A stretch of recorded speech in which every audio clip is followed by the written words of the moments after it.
മറ്റു വൈദികരെ, സമർപ്പിതരെ, മാതാപിതാക്കളെ, പരിശുദ്ധമുള്ള അംഗങ്ങളെ,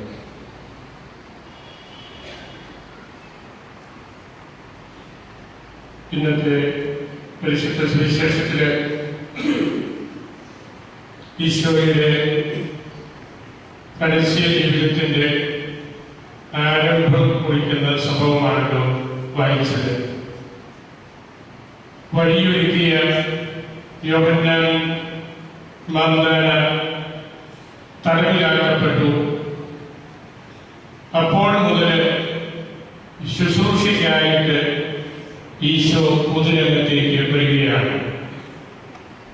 പൊതുരംഗത്ത് വന്ന ഈശോ വലിയൊരു ഉദ്ഘാടന പ്രസംഗമാണ് നടത്തുന്നത്. പക്ഷേ 2 കൊച്ചു വാക്യങ്ങൾ മാത്രമേ ആ പ്രസംഗത്തിൽ പറഞ്ഞുള്ളൂ. മനസാന്തരപ്പെടുവിൻ, ദൈവരാജ്യം സമീപിച്ചിരിക്കുന്നു. ഇതായിരുന്നു ഈശോയുടെ ഉദ്ഘാടന പ്രസംഗം. 2 കൊച്ചു വാക്യങ്ങളിൽ പരിശുദ്ധ സുവിശേഷം മുഴുവനും സംഗ്രഹിച്ചിരിക്കുന്ന ഒരു പ്രസംഗമായിരുന്നു അത്. 1-2 കൊച്ചു കാര്യങ്ങൾ മാത്രം പറഞ്ഞ് ഞാൻ അവസാനിപ്പിക്കുകയാണ്. ഈ തിരുവചനത്തില് ഏറ്റവും പ്രധാനപ്പെട്ട ഒരു കാര്യം, അപ്പോൾ മുതൽ അവൻ പ്രസംഗിക്കാൻ തുടങ്ങി. യോഹന്നാൻ വന്ന് വഴിയൊരുക്കി കഴിഞ്ഞത് ഈശോയ്ക്ക് വേണ്ടിയാണ്. യോഹന്നാൻ തടവിലാക്കപ്പെട്ടു. എന്നാൽ കുറച്ചുകൂടി കഴിയട്ടെ ശുശ്രൂഷയെന്ന് ഈശോ കരുതിയില്ല. അത് വലിയൊരു ലോഞ്ചിങ് ആണ്. വിമാനം പറക്കാനുള്ള സമയമായി.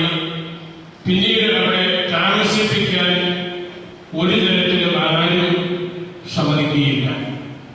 അപ്പോൾ മുതൽ അവൻ പ്രസംഗിക്കാൻ തുടങ്ങി. അത് ദൈവം നിശ്ചയിച്ച് കരുതി കൊടുത്ത സമയമായിരുന്നു.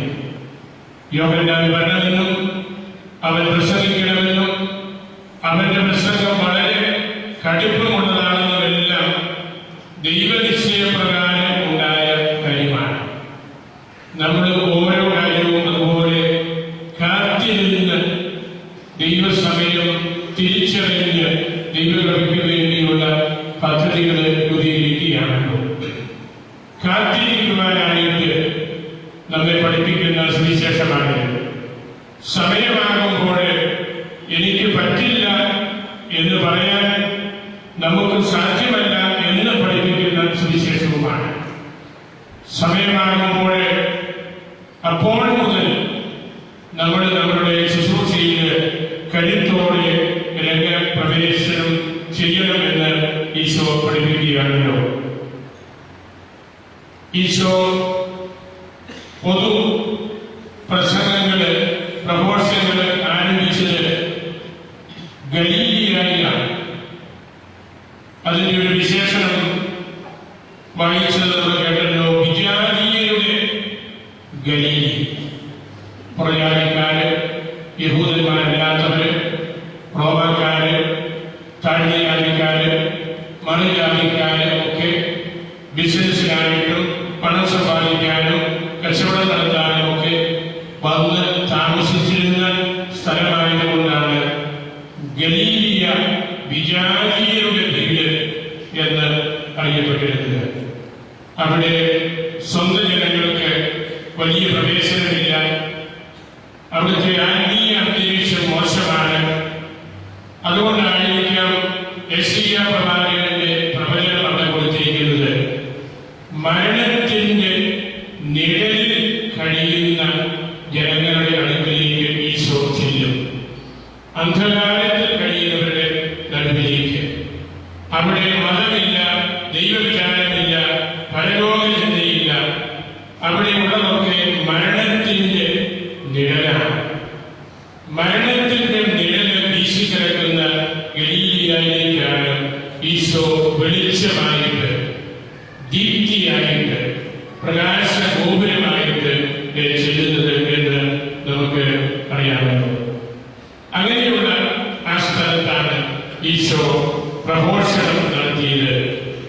മനസ്സാന്തരപ്പെടുവിൻ. എത്ര ചുരുങ്ങിയ വാക്കുകളിലാണ് ഈശോ പ്രസംഗിച്ചത്. മനസ്സാന്തരപ്പെടുവിൻ, ദൈവരാജ്യം സമീപിച്ചിരിക്കുന്നു. മനസ്സാന്തരം മനസ്സിന്റെ ഉള്ളിൽ വരുന്ന വ്യത്യാസമാണ്. മരണത്തിന്റെ നിഴലിൽ നിന്ന് സ്വർഗമാകുന്ന യാഥാർത്ഥ്യത്തിലേക്ക് നമ്മൾ മനസ്സാന്തരപ്പെടണം.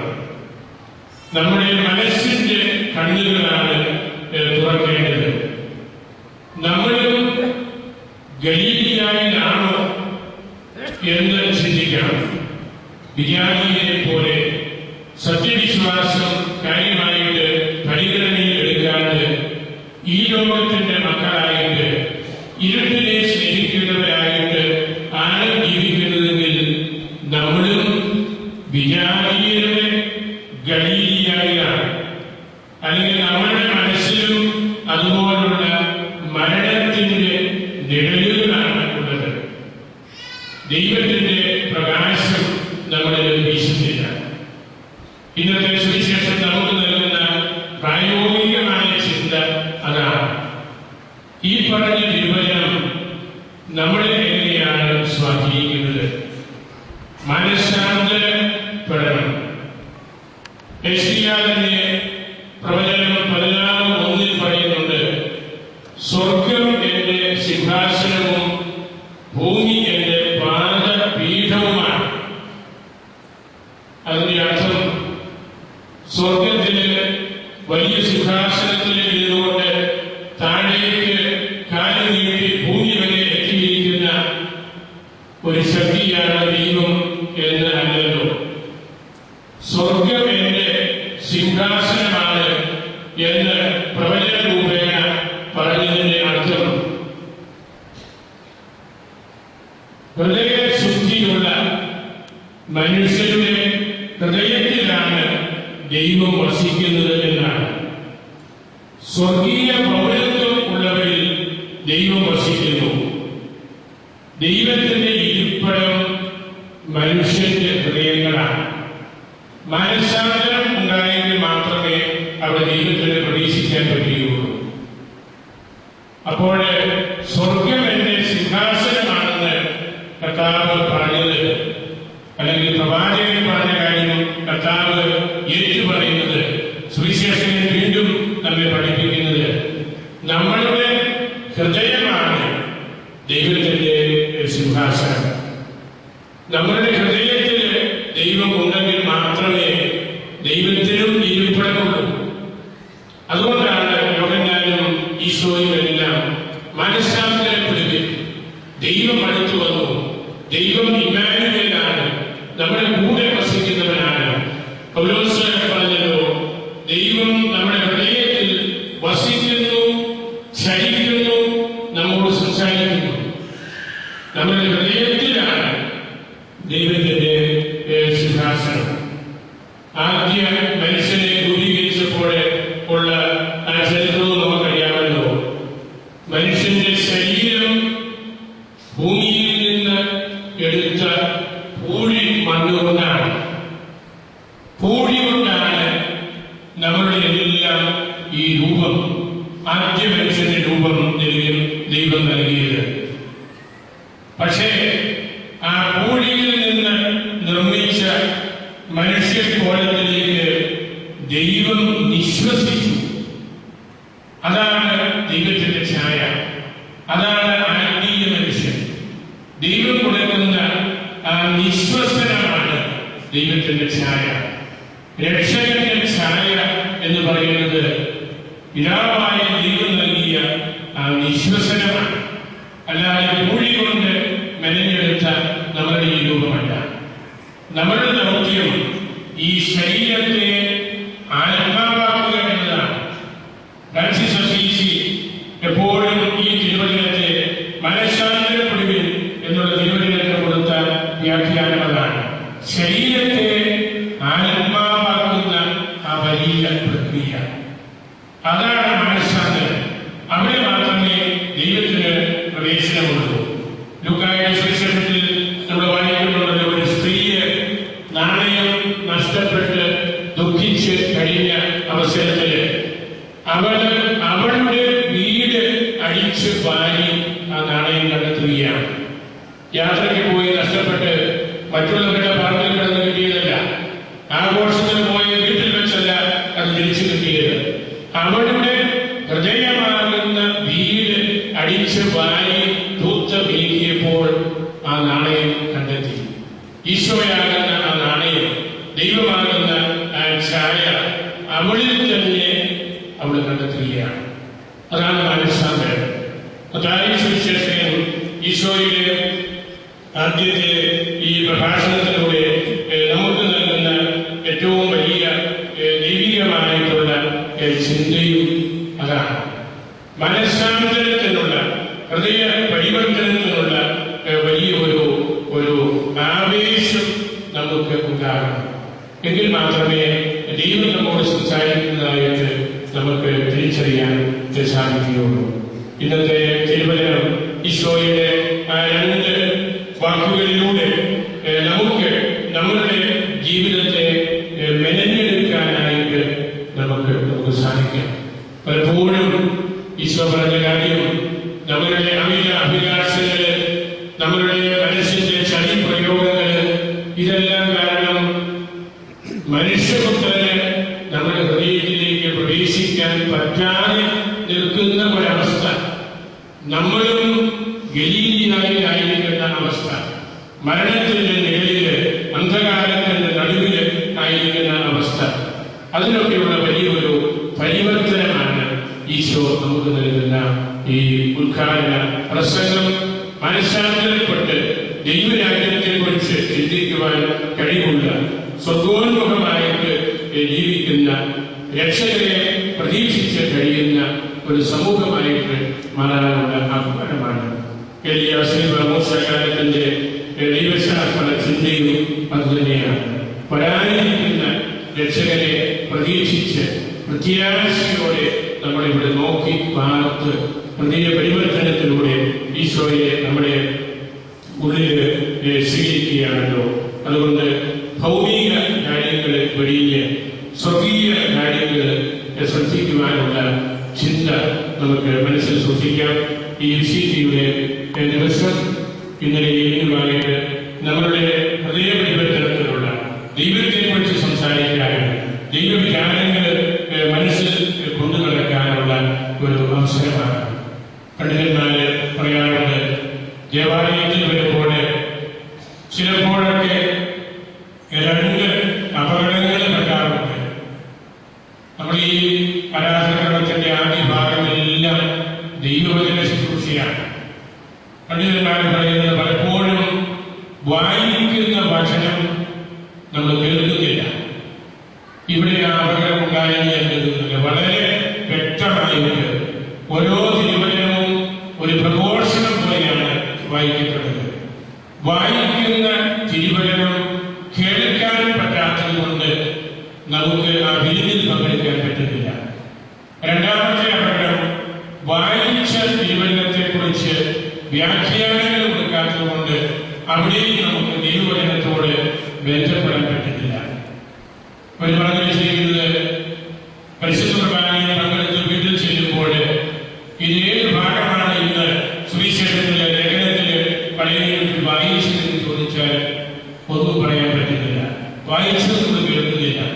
അച്ഛൻ എന്താണ് പ്രസംഗിച്ചത് എന്ന് ചോദിച്ചാൽ ഒന്നും മനസ്സിലായില്ല, അതേക്കുറിച്ചും പറയാൻ പറ്റുന്നില്ല. അങ്ങനെ വിശദീകരിക്കപ്പെട്ട, ഇന്റർപ്രറ്റഡ് ആയിട്ടുള്ള ഗോസ്പലായിട്ട് നമുക്ക് വീട്ടിലേക്ക് പോകാൻ പറ്റാതെ വരുന്നത് കൊണ്ടാണ് മനസ്സാന്തരം മനുഷ്യഹൃദയങ്ങളിൽ ഉണ്ടാകാത്തത് എന്ന് വലിയ ദൈവശാസ്ത്രജ്ഞന്മാർ രേഖപ്പെടുത്തിയിട്ടുണ്ട്. കുറേയെല്ലാം കാര്യം അതിനകത്തുകയെന്നൊക്കെ അറിയാമല്ലോ. ഈശോയുടെ പരസ്യജീവിതം ഈ തിരുവചനത്തോടെ തുടങ്ങുന്നത് നമുക്കറിയാം. ഈശോ പ്രഘോഷിച്ച് പ്രബോധനം നടത്തി രോഗി ശുശ്രൂഷകൾ നടത്തുകയാണ്. ഈശോയുടെ പ്രഘോഷണം ദൈവവചന പ്രസംഗമാണ്, പ്രബോധനം ദൈവരാജ്യത്തെ കുറിച്ചുള്ള പഠിപ്പിക്കലാണ്. ഇത് രണ്ടും ഒരു വ്യക്തി കേൾക്കുമ്പോഴാണ്, ഹൃദയത്തിൽ സ്വീകരിക്കുമ്പോഴാണ് രോഗശാന്തി അത്ഭുതം നമുക്ക് ഉണ്ടാകേണ്ടത്. വചനം കേട്ട് സഭയുടെ പ്രബോധനങ്ങളിൽ ആഴപ്പെടുമ്പോൾ നമ്മുടെ മനസ്സിലുണ്ടാകുന്ന മനസ്സാന്തരമാണ് രോഗശാന്തി. ആ ശുശ്രൂഷയാണ് ഓരോ ക്രൈസ്തവ സമൂഹവും ഓരോ ബലിയർപ്പണ സമൂഹവും നടത്തുന്നത്. നമ്മൾ എന്നും വിശിഷ്യ ഞായറാഴ്ച ഇതുപോലെ വന്ന് തിരുവചനങ്ങൾ കേട്ട് വ്യാഖ്യാനങ്ങൾ കേട്ട് വലിയ പ്രബോധനമാകുന്ന പരിശുദ്ധ കുർബാനയിൽ പങ്കെടുക്കുമ്പോഴാണ് നമുക്ക് രോഗശാന്തി, മനസ്സിന് സൗഖ്യം, ഹൃദയത്തിന് ഉന്മേഷം എല്ലാം തോന്നുന്നത്. അതിനുള്ള അവസരമായിട്ട് നമ്മളുടെ ദൈവവചന വായനകളും വ്യാഖ്യാനങ്ങളും പരിശുദ്ധ കുർബാനയും എല്ലാം മാറട്ടെ എന്നാണ് എന്റെ പ്രാർത്ഥന. വിശീറ്റ എന്ന് പറയുന്നത് തന്നെ അതാണ്.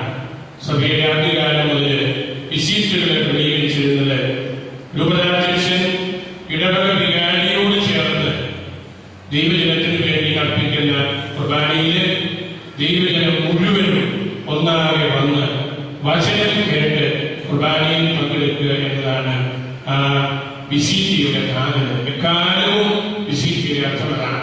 രൂപതാധ്യക്ഷൻ, ഇടവക വികാരി, അദ്ദേഹത്തിന്റെ സഹപ്രവർത്തകരായിട്ടുള്ള അച്ഛന്മാര് അവര് ദൈവജനത്തിന് മുഴുവനായിട്ട് വേണ്ടി അർപ്പിക്കുന്ന ആ വചന ശുശ്രൂഷയിലും കുർബാന പരികർമ്മത്തിലും പങ്കെടുക്കുന്ന ആ വലിയ താല്പര്യം. അതുകൊണ്ടാണ് വിശിഷ്ട ദർശനങ്ങളിൽ നമ്മളൊരു കുർബാന മതി എന്ന് നമ്മൾ പറയുന്നതിന്റെ അർത്ഥവും അതാണ്. നമ്മുടെ ഈ വലിയ ദേവാലയം നിറഞ്ഞ് കവിഞ്ഞ് മണ്ഡലത്തിൽ പോലും ആളുകളുണ്ട്. ഈ ഇടവക്കാരെല്ലാവരും തന്നെ ഇതിൽ സജീവമായിട്ട് പങ്കെടുക്കുന്നു എന്ന് കാണുന്നതിൽ വലിയ സന്തോഷമുണ്ട്. പ്രാർത്ഥന വഴി, ധ്യാനം വഴി, നിർദ്ദേശങ്ങൾ വഴി വ്യാഴാഴ്ച നിങ്ങളെ ഒരുക്കിയതിന്റെ വലിയൊരു അടയാളമാണ്. ഇതുപോലെ പ്രഭാതത്തില് ഈ പരിശുദ്ധ കുർബാനയ്ക്ക് ചുറ്റും ദൈവവചനത്തിന് ചുറ്റും ആയിരിക്കുവാനായിട്ട് നമുക്ക് സാധിച്ചത്. നമ്മുടെ ഈ ഇടവക പല കാരണങ്ങളുമുണ്ട്. ചരിത്ര പ്രാധാന്യമുള്ള കലാരൂപതയ്ക്ക് ഒരിക്കലും മറക്കാൻ പറ്റാത്ത ഒരു ഇടവകയാണ് നമ്മുടെ വലിയ ഒരാളുടെ സാന്നിധ്യം കൊണ്ട്. അതുപോലെ വളരെ വലിയ ഒരു ഇടവക, 500-ലധികം കുടുംബങ്ങളെ തിങ്ങിപ്പാർക്കുന്ന ഒരു തലപ്പള്ളി എന്ന നിലയിൽ തോലപുരത്തിന് പൈതൃകമുണ്ട്, പാരമ്പര്യമുണ്ട്. മറ്റ് ഇടവകകളുടെ ഇടയിൽ തനതായ ഒരു വ്യക്തിത്വമുണ്ട്. ധാരാളം വൈദികരെ, സമർപ്പിതരെ നൽകിക്കൊണ്ടിരിക്കുന്ന ഒരു ഇടവകയാണ്. കലാരൂപതയിലും പല അച്ഛന്മാര്, നല്ല അച്ഛന്മാര് ഈ ഇടവകയിൽ നിന്നുണ്ട്. നമ്മളുടെ വൈസ് ചാൻസലറച്ഛനും സെക്രട്ടറി അച്ഛനും നമ്മളുടെ കുർബാനയിൽ പങ്കെടുക്കുന്ന ഇവിടൊക്കെ ഞാൻ രോഗം അച്ഛനാണ്.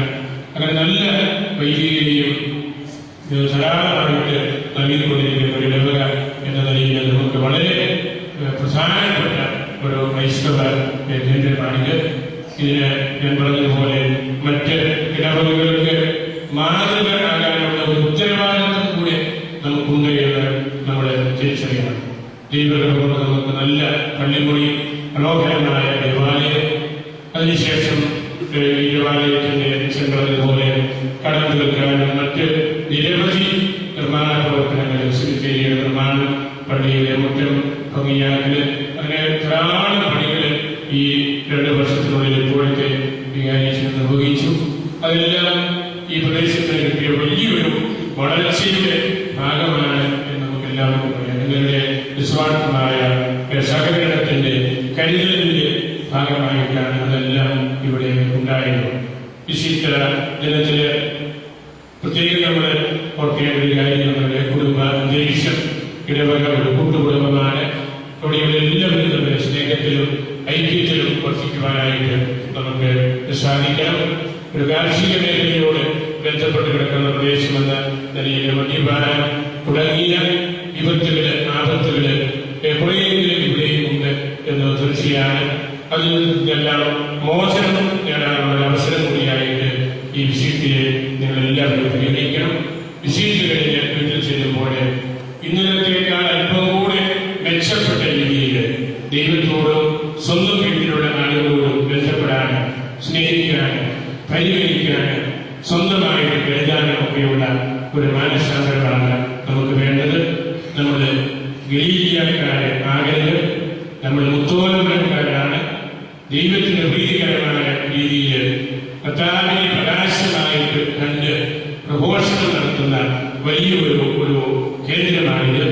ആ തരത്തിൽ വലിയ തുറവിയോടുകൂടി മനസ്സിന്റെ ദൈവോന്മുഖമായ യാത്ര നടത്തിക്കൊണ്ട് ഈ വിശീഷ നമുക്ക് ഏറ്റവും ഫലപ്രദമാക്കാനായിട്ട് ഞങ്ങൾ എല്ലാവരും പരിശ്രമിക്കണം. നിങ്ങളുടെ വേണ്ടി നല്ലതുപോലെ ഒരുങ്ങി കൊറോണ വികാരി വന്ന് നമ്മുടെ രജിസ്റ്ററുകളെല്ലാം പരിശോധിച്ച് അദ്ദേഹം വളരെ നല്ല റിപ്പോർട്ടാണ് എഴുതിയിരിക്കുന്നത്. പള്ളിയും പള്ളി പരിസരവും സിമിറ്റേരിയും പള്ളിമുറിയും റെക്കോർഡുകളും ഒക്കെ വളരെ മനോഹരമായിട്ട് സൂക്ഷിക്കാനായിട്ട് വികാരിച്ചൻ വളരെയേറെ താല്പര്യം കാണിച്ചു വരുന്നതിന് രേഖപ്പെടുത്തിയിട്ടുണ്ട്. ഇവിടുത്തെ സിസ്റ്റേഴ്സിനോടും വികാരന്മാരോടും മറ്റ് പള്ളി ശുശ്രൂഷകരോടും ഒക്കെ പ്രത്യേകമായിട്ടുള്ള നന്ദി അറിയിക്കുകയാണ്. മനോഹരമായ രീതിയിൽ ദൈവത്തിന് ഇമ്പകരമായ രീതിയിൽ വിശുദ്ധ കുർബാനയിൽ പങ്കെടുക്കാനായിട്ട് നിങ്ങളെ ഒരുക്കിയിട്ടുണ്ട്. അതാണ് നമ്മുടെ ജീവിതത്തിന്റെ ഏറ്റവും വിലപ്പെട്ട കാര്യമെന്ന് നമ്മൾ തിരിച്ചറിയണം. ഞാൻ അവസാനിപ്പിക്കുകയാണ്. ഈ ഇടവകയ്ക്ക് നേതൃത്വം നൽകുന്ന പ്രിയപ്പെട്ട യാരീസിനെ ഞാൻ സ്നേഹത്തോടെ ഓർക്കുകയാണ്. അദ്ദേഹം നമ്മുടെ യുവതിയിൽ അനേകം ഇടവകകളിൽ വികാരിത്വം നടത്തി നല്ല ഭരണ പരിചയവും ആത്മീയ ജീവിതവുമുള്ള ഒരു നല്ല അനുപാലകനാണ്. ഈ തോലപരത്തിന് കൂട്ടായ്മയുടെ അന്തരീക്ഷത്തില്, പ്രാർത്ഥനയുടെ അന്തരീക്ഷത്തില്, സാഹോദര്യത്തിന്റെ അന്തരീക്ഷത്തിലൊക്കെ ഉപരി വളരാനായിട്ട് നിങ്ങൾക്ക് കിട്ടിയ ഏറ്റവും വലിയ സമ്മാനമാണ് ബഹുമാനപ്പെട്ട ദൈവത്തിനെ ഞാൻ കരുതുകയാണ്. അദ്ദേഹത്തിനൊരു തനിമയുള്ള അലപാലന വീക്ഷണമുള്ള വ്യക്തിയാണ്. കുട്ടികളോട് വിശ്വാസം വെച്ചിരുന്ന അധ്യാപകരോട് കൂട്ടായ്മ, കുടുംബ കൂട്ടായ്മ പ്രവർത്തനങ്ങളോട്, പ്രാർത്ഥനാ നിർഭരമായ ജീവിതത്തോടൊക്കെ വേറിട്ട് നിൽക്കുന്ന ആവേശത്തോടും താല്പര്യത്തോടും കൂടെ ദൈവജനത്തെ ഒരുക്കുവാനുള്ള ക്രമകൂടെ കൂടുതലായിട്ട് ലഭിച്ചുകൊണ്ടിരിക്കുന്ന ഒരു വ്യക്തിയാണ്. അച്ഛന്റെ നേതൃത്വത്തിലൂടെ വിലപ്പെട്ട ഒരു സുവിശേഷ സാക്ഷ്യമായിട്ട് ഞാൻ കരുതുകയാണ്. ഈ ഇടവക ആത്മീയമായിട്ട് വളരെയേറെ വളർന്നു. ഭൗതികമായിട്ട് ഞാൻ പറയേണ്ട കാര്യമില്ല. കൂട്ടത്തിൽ ഏറ്റവും വലിയ വളർച്ച ആത്മീയതയാണ്. ശാരീരികതയെ ആത്മീയതയാക്കുന്നതാണ് യഥാർത്ഥത്തിലുള്ള ക്രിസ്തീയ പൈതൃകം എന്ന് ഞാൻ പറഞ്ഞുവല്ലോ. അതിന് നല്ല നേതൃത്വം കൊടുത്ത് നിങ്ങളെ എല്ലാവരെയും വളരെ പരിഗണനയോടുകൂടി സ്വന്തം കുടുംബത്തിലെ സഹോദരങ്ങളെ പോലെ, മക്കളെ പോലെ കരുതുന്ന അച്ഛനെയും അച്ഛൻ്റെ സഹപ്രവർത്തകനായ ക്രിസ്ത്യൻ അച്ഛനെയും ഞാൻ പ്രത്യേകമായിട്ട് ഓർക്കുന്നു. അദ്ദേഹത്തിൻ്റെയും കഴിവുകളും സംഘടനാ ഭാഗവും എല്ലാം നമ്മുടെ കുട്ടികൾക്കും യുവാക്കന്മാർക്കുമൊക്കെ ഈ ദേവാലയം കേന്ദ്രമാക്കി ജീവിക്കുവാനുള്ള ഒരു ഉപകരണമായിട്ട് കരുതണം. അതിനുള്ള ശക്തിയിലുള്ള ആളാണ് വിശേഷം. അങ്ങനെ നല്ല കൂട്ടായ്മയുടെ അന്തരീക്ഷത്തിലൂടെ ഈ ഇടവക കൂടുതലായിട്ട് വളർന്ന് ദൈവത്തിന്റെ ഏറ്റവും പ്രിയപ്പെട്ട ഒരു സ്ഥലമായിട്ട് മാറട്ടെ എന്ന് ഞാൻ പ്രാർത്ഥിക്കുന്നു. നമ്മുടെ വലിയ ഒരിക്കൽ കൂടി സ്നേഹത്തോടെ ഓർക്കുന്നു. നിങ്ങളെല്ലാവരെയും വിശുദ്ധ പ്രോത്സാഹിക്കും. വാഴ്ത്തപ്പെട്ട കുഞ്ഞച്ചനും വിശുദ്ധ സെബസ്ത്യാനോസിനും സമർപ്പിച്ച് എന്റെ വാക്കുകൾ